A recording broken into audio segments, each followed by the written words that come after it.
வணக்கம். இப்போது வார் நடந்துட்டுருக்கு. உலகம் முழுவதும் உள்ள அனைத்து மக்களும் இதை நோக்கியே பார்த்துட்ருக்காங்க. எல்லாருக்கும் ஒரு பயம் வந்துட்டு, வேர்ல்டு லெவலில் மிகப்பெரிய வார் வந்துடுமோ, நம்ம எல்லாரும் இருக்க முடியுமா, முடியாதா, நம்மளுடைய வாழ்க்கை தொடர்ந்து ஆபத்தான சூழ்நிலை நோக்கி வருமா அப்படின்னு மக்கள் அனைவரும் பீதியில் இருக்கக்கூடிய அளவுக்கு இந்த போரோட உச்சம் நடந்துட்டுருக்கு. அமெரிக்கா இஸ்ரேல் நடத்திய இந்த இராணுவ தாக்குதலில் ஈரானோட உச்ச தலைவர் அயத்துல்லா அலி காமேனி 88 வயசானவர், மூத்த இராணுவ தளபதிகள் உயிரிழந்திருக்காங்க. அவங்க எப்படி இறந்தாங்க, ஏன் இறந்தாங்க அப்படிங்கிறத பற்றி இந்த பதிவில் பார்ப்போம். ஈரானோட தலைநகர் டெஹ்ரானில் மத்திய பகுதியில் உச்ச தலைவர் அயத்துல்லா அலி காமேனியோட அலுவலகம் செயல்பட்டுருக்கு. காமேனி தலைமையில் நேற்றுக்கு முதல் நாள் காலையில் உயர்நிலை ஆலோசனை கூட்டம் நடைபெற்றிருக்கு. இதில் ஈரான் இராணுவத்தோட 40க்கும் மேற்பட்ட உயர் அதிகாரிகளும் பங்கேற்றிருக்காங்க. இதனால் இஸ்ரேலில் மொசாட் உளவுப்படைக்கு முன்கூட்டியே தகவல் கிடச்சிருக்கு. இவங்கெல்லாம் இங்கே மீட்டிங் போட்டிருக்காங்க அப்படிங்கிற தகவல் கிடைச்சோடனே அமெரிக்கா இஸ்ரேலோட போர் விமானங்கள் உடனடியாக காமேனி அலுவலகத்துக்கு குறிவச்சு 30 குண்டுகளை வீசியிருக்காங்க. அந்த அலுவலகம் தரைமட்டமாக இருக்குது. உச்ச தலைவர் அயத்துல்லா அலி காமேனி, அவருடைய குடும்ப உறுப்பினர்கள், அப்புறம் கூட்டத்தில் பங்கேற்ற இராணுவ தளபதிகள், இப்படி நிறைய பேர் உயிரிழந்திருக்காங்க. காமேனி உயிரிழந்ததை ஈரான் அரசு நேற்றுக்கு காலையில் அதிகாரப்பூர்வமாக அறிவிச்சது.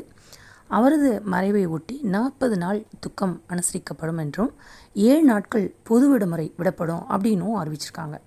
காமேனி உயிரிழந்ததை தொடர்ந்து ஈரானோட இடைக்கால உச்ச தலைவராக அயத்துல்லா அலிரேகா அரபி தேர்வு செய்யப்பட்டிருக்காரு. அடுத்து பார்த்தோம்னா, ஈரானோட தலைநகர் டெஹ்ரானில் உள்ள இராணுவ தளங்கள் மீது அமெரிக்கா இஸ்ரேல் போர் விமானங்கள் மூலம் குண்டு மழையாக பொழிஞ்சிருக்காங்க. இதனால் ஈரான் இராணுவ தலைமை தளபதி அப்துல் ரஹீம் மௌசாவி அவரும் உயிரிழந்திருக்கார். புதிய தலைமை தளபதியாக அகமது வாகிதி உடனடியாக பொறுப்பேற்றார்.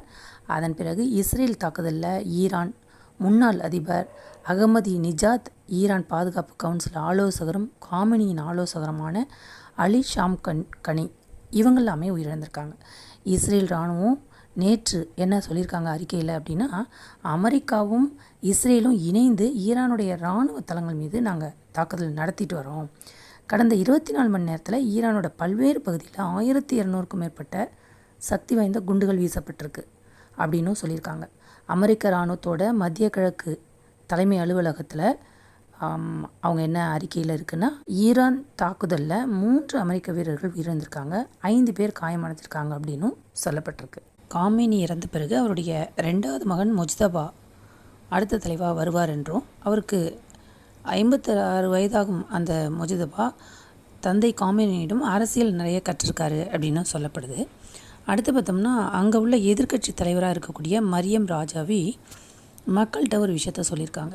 ஈரானிய மக்களே, மதகுரு ஆட்சி தூக்கி எறியுங்கள், ஜனநாயக குடியரசு ஆட்சியை ஏற்படுத்துங்க அப்படின்னு சொல்லிட்டு ஈரான் கடைசி மன்னரின் மகன் ரெசா பஹ்லவி தனது எக்ஸ் வலைத்தள பக்கத்தில் என்ன சொல்லியிருக்காரு அப்படின்னா, இஸ்லாமிய ஆட்சி சிதைந்தால் அதற்கு மாற்றான ஜனநாயக ஆட்சி மாற்றத்துக்கு என்னிடம் திட்டம் இருக்குது அப்படின்னும் சொல்லியிருக்காரு. ஈரான் மீது தாக்குதல் நடத்தியது குறித்து அமெரிக்க அதிகாரிகள் என்ன சொல்லியிருக்காங்க அப்படின்னா, ஈரான் உச்ச தலைவர் அயத்துல்லா அலி காமேனி மீது தாக்குதல் நடத்த நாங்கள் திட்டமிட்டிருந்தோம். முதல் கட்டத்திலேயே அதிர்ச்சி அளிக்கக்கூடிய வகையில் தாக்குதல் இருக்கணும் அப்படின்னு நாங்கள் நினச்சி சனிக்கிழமை மாலை காமேனியோட முக்கிய ஆலோசனை நடத்த இருப்பதாக எங்களுக்கு தகவல் கிடச்சிது. அதனால் நாங்கள் தாக்குதல் நடத்த போவது குறித்து தகவல் கசிந்து அவர் தப்பிவிட்டால் நிலைமை மோசமாகிவிடும் அப்படின்னுட்டு சனிக்கிழமை மாலை நடக்க இருந்த ஆலோசனை கூட்டம் காலையிலேயே நடைபெற உள்ளதாக இஸ்ரேல் உளவு பிரிவிலிருந்து கண்டுபிடித்து தகவல் தெரிவித்தாங்க. அதனால் வேறு வழி இல்லாமல் உடனடியாக தாக்குதலை தொடங்கிட்டோம். இப்படி அவங்க திட்டம் போட்டபடி இந்த செயலை பண்ணதுனால அமெரிக்கா இஸ்ரேல் தாக்குதலில் காமேனி கொல்லப்பட்டதை ஈரான் உறுதி செஞ்சுருக்கு. அது மட்டும் இல்லை, காமேனியோட மகள், மருமகள், பேத்தியும் உயிரிழந்ததாக தகவல் சொல்கிறாங்க. போர் நடந்ததுனால என்னென்ன பாதிப்புகள் நடந்திருக்கு, எவ்வளோ மக்கள் இறந்துருக்காங்க அப்படின்னு பார்த்தோம்னா, ஈரானில் 500க்கும் மேற்பட்டவர்கள் உயிரிழந்திருக்காங்க. ஈரான் மீது அமெரிக்கா மற்றும் இஸ்ரேல் படைகள் நடத்திய தாக்குதலில் ஈரான் தலைவர் அயத்துல்லா அலி காமெனி உட்பட 500க்கும் மேற்பட்டோர் உயிரிழந்திருக்காங்க. இஸ்ரேல் அமெரிக்க இராணுவ முகாம்களில் உள்ள வளைகுடா நாடுகள் மீது ஈரானும் இப்போ தாக்குதல் தொடங்கியிருக்கு. இதனால் அங்குள்ள விமான நிலையங்கள், கச்சா எண்ணெய் சுத்திகரிப்பு நிலையங்களை குறிவைத்தும் ஈரான் ட்ரோன் தாக்குதல் நடத்தி வருது. இவற்றை எல்லாமே வான் பாதுகாப்பு கருவிகளை கொண்டு வளைகுடா நாடுகள் தடுத்து வருது. குவைத்தில் உள்ள அகமதி கச்சா எண்ணெய் சுத்திகரிப்பு நிலையம் மீது தாக்குதல் நடத்த வந்த ட்ரோன்கள் நடுவானிலே சுட்டு வீழ்த்தப்பட்டுச்சு. இதனுடைய துகள்கள் சிதறி விழுந்ததில் எண்ணெய் சுத்திகரிப்பு நிலையத்தில் உள்ள 2 ஊழியர்கள் காயமடைஞ்சிருக்காங்க. ஈரான் மீதான இந்த தாக்குதல் விரைவில் முடிவுக்கு வரணும் அப்படின்னுங்கிற சூழ்நிலை இப்போ இல்லாமல் இருக்குது. லெபனானில் உள்ள ஈரான் ஆதரவு ஹிஸ்புல்லா படையினர் இஸ்ரேல் மீது தாக்குதல் நடத்துவதனால லெபனான் மீது இஸ்ரேல் தாக்குதல் நடவடிக்கை தொடங்கியிருக்கு. இந்த நிலையில் ஹிஸ்புல்லா அமைப்பினர் சட்டவிரோதமாக தாக்குதலையும் தொடங்கியிருக்காங்க. லெபனான் அரசுக்கும் தொடர்பில்லை என அந்நாட்டு பிரதமர் நவாப் சலாமும் கூறியிருக்காரு. அடுத்து பார்த்தோம்னா, ஏமன் வளைகுடா பகுதியில் கச்சா எண்ணெய் கொண்டு செல்லும் கப்பல்கள் மீது தாக்குதல் நடத்தப்படுது அப்படின்னு ஓமன் கூறியிருக்கு. மார்ஷல் தீவுக்கு சொந்தமான ஆயில் டேங்கர் கப்பல் மீது ட்ரோன் படகு மூலம் தாக்குதல் நடத்தப்பட்டதாக ஓமன் தெரிவிச்சிருக்கு. அடுத்து பார்த்தோம்னா, ஈரான் பாக்தாத்தில் உள்ள அமெரிக்க இராணுவ தளம் மீது அங்குள்ள தீவிரவாத அமைப்பு ட்ரோன் தாக்குதலையும் நடத்தியிருக்கு. அமெரிக்காவோட பேச்சுவார்த்தைக்கு தயார் இல்லை என ஈரான் சொல்லிட்டு, இதனால் ஈரான் மீதான தாக்குதல் தொடரும் அப்படின்னும் தெரியுது. ஈரான் பதில் தாக்குதலை தொடரும் அப்படின்னும் சொல்லப்படுது. இதனால் மத்திய கிழக்கு நாடுகளில் போர் மிகவும் ரொம்ப அதிகமான அளவு தீவிரமடைஞ்சு வந்துக்கிட்டு இருக்கு. இந்த போரினால் மற்ற நாடுகளில் உள்ள மக்களும் பீதி அடைஞ்சிருக்காங்க, பயம் வந்திருக்கு. இந்த போரை நிறுத்தணும் அப்படின்னு சொல்லிட்டு தான் எல்லாரும் விரும்புகிறாங்க. இப்படி போர் நடந்துட்டுருக்கிற நேரத்தில் மற்ற நாடுகளில் இருக்கக்கூடிய நம்மளுடைய இந்தியர்களுக்கு நம்ம நாட்டு அரசு என்ன பண்ணியிருக்காங்க அப்படின்னா, இந்த அமெரிக்கா, இஸ்ரேல், ஈரான் இடையிலான இந்த போர் தீவிரமாக நடந்துட்டுருக்கறனால நம்மளுடைய மற்ற நாடுகள் வசிக்கக்கூடிய 90 லட்சம் இந்தியர்கள் பாதுகாப்பு குறித்து மத்திய அரசு பாதுகாப்புக்கான அமைச்சரவை குழுவை கூட்டி இதற்கான முடிவுகள் எடுத்திருக்காங்க.